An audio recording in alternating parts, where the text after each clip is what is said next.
이번에 이제 국회 본회의에서 체포동의안이 부결된 직후에 이재명 대표는 소통을 강조했습니다. 한번 들어보실까요? 검찰의 영장 청구가 매우 부당하다는 것을 민의의 전당 국회에서 확인해 주셨습니다. 검찰의 체포동의를 부결하게 해주신 많은 분들께 감사드립니다. 마지막으로 당내와 좀 더 소통하고 많은 의견들을 수렴해서 윤석열 독재 정권의 검사 독재에 강력하게 맞서 싸우도록 하겠습니다. 자, 이재명 대표 당내 소통을 좀 강화하겠다 이런 얘기를 했는데 비명계에서는 생각이 다른 것 같습니다.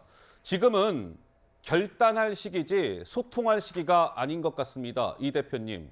또 다른 비명계 의원은 소통 강화 정도로는 문제 해결이 안 될 것 같습니다. 이 대표님. 대표님께서 물러나는 게 유일한 해결책일 것 같습니다. 이 대표가 당대표직에서 내려놓을 것을 이야기하고 있는 것이죠.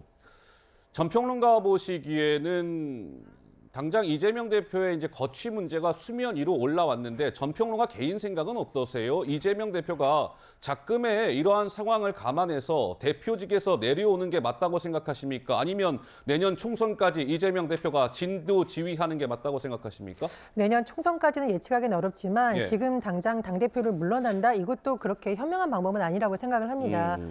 김종원 교수님께서 말씀을 잘 해주셨는데 사실 대선 후보 선출 과정에서도 논란이 됐던 부분이 있고 당대표 출마 과정에서도 논란이 있음에도 불구하고 약 70%가 넘는 당원과 여론조사에서 당선된 대표이기 때문에 이재명이라는 정치인 개인의 문제가 아니라 이렇게 총의를 모아서 당선된 대표의 직을 지금 이 상황에서 물러나라 마라 이렇게 말하는 것 자체가 적절하냐에 대한 의문이 제기될 수가 있는 것이고요. 예, 두 번째로는 저는 이제 비명계에서 만약에 이렇게 주장을 하려면 이제는 실명을 걸고 혹은 의원총회에서 본인의 의견을 밝혀야지 이렇게 뭐 A 의원, B 의원 하는 건 맞지 않다라는 생각이 들어요. 익명으로 하는 건 좀 비겁하다 이런 취지의 말씀이시군요. 저는 그런 생각이 듭니다. 그리고 사실 이번에 그 국회에서 나온 표결에 대해서 논란이 되고 있는 것은 왜 당론으로 모기로 했는데 다른 뜻을 나타내는 것이냐 이런 게 아니라 의원총회에서는 발언을 하지 않고 투표장에서는 왜 다른 행동을 했느냐.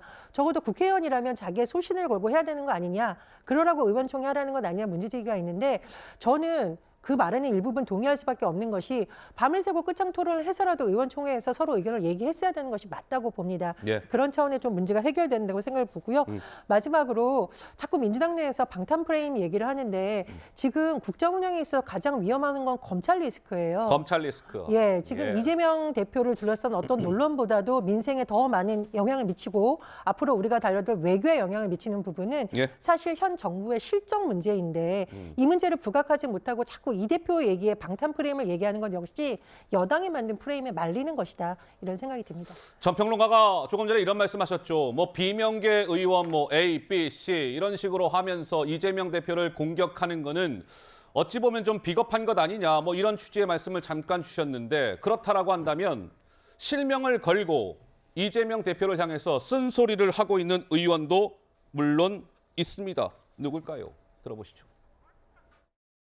방탄 프레임에 갇혀 꼼짝달싹 못하니까 야당으로서의 존재 의미 가치가 뭐 거의 없는 거죠. 또 내년 총선에까지 이게 이어진다면 그럼 어떻게 되는 건가 하는 위기의식. 민주당 간판 달고 과연 본선에서 경쟁력이 담보될 수 있을까. 그래서 그 고뇌의 흔적들이 체포동의안 표결 때 여러 가지로 그렇게 반로가 됐다. 지금 이재명 대표의 사법 리스크는 이미 오래전부터 당에 아주 어둡게 드리워진 검은 구름입니다. 먹구름이고 그것이 이제 총선까지 가면 상당히 당이 입을 타격이 클 것이다. 겉으로 드러난 물 위의 그 얼음 조각보다는 사실 그 물 밑에 있는 얼음 덩어리가 더 큰 것이 자연스러운 모습이고.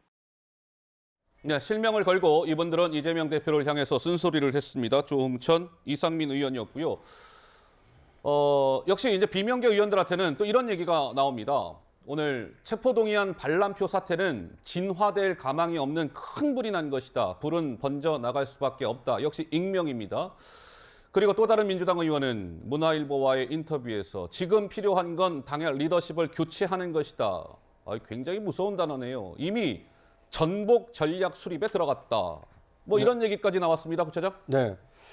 국민의힘이 내년 총선에서 승리하고 특히 과반 의석 이상을 얻기 위한 필수 카드가 이재명 민주당 대표입니다. 아, 그렇습니까? 네.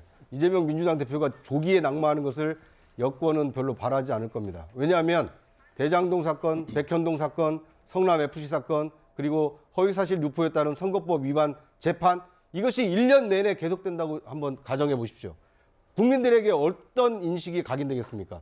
내년 총선은 윤석열 정부 출범 2년 차에 3년 차에 진행되기 때문에 사실상 정권의 심판 성격이 강한 총선입니다. 그런데 이재명 대표가 계속 당대표직을 유지하고 저렇게 개딸들과 함께 민주당을 사수하겠다고 하면 할수록 야당에게는 불이익이, 여당에게는 오히려 총선이 정권 심판론이 아니라 이재명 심판론이 불거지면서 여당에게 어부질이 승리를 줄 가능성이 굉장히 큽니다. 예. 그런 것을 우려하는 그 당내 합리적인 목소리를 내는 의원이 방금 보신 조응천 의원, 이상민 의원 등입니다.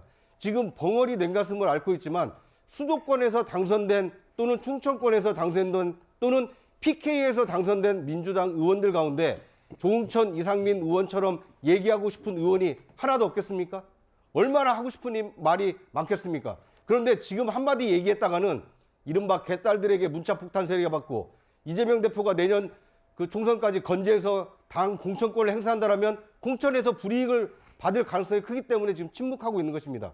예선 전인 공천권을 포기할 것인가? 네. 아니면 예선에서 공천을 받는다 하더라도 이재명 대표 때문에 본선에 나가서 질 것인가? 이런 불면의 밤을 보내고 있는 것이 지금 민주당 다수 의원들이기 때문에 아마 이재명 대표에 대한 교체 여론은 시간이 지나면 지날수록 더 거센 이 산불, 들불이 되지 않을까 하는 생각이 듭니다. 알겠습니다. 참고로 오늘 이재명 대표가 공식 일정이 없다고 하더라고요. 보통 대표 취임한 이후에 당연히 이제 오늘 평일이고 하니까 이제 공식 일정들이 쭉 있었는데 오늘은 오랜만에 뭐 공식 일정이 없다. 뭔가에 이재명 대표가 여러 가지 좀 고민에 휩싸여 있는 것 아니냐. 이런 기사도 나왔습니다. 저희가 준비한 두 번째 주제로 넘어가겠습니다. 만나보시죠.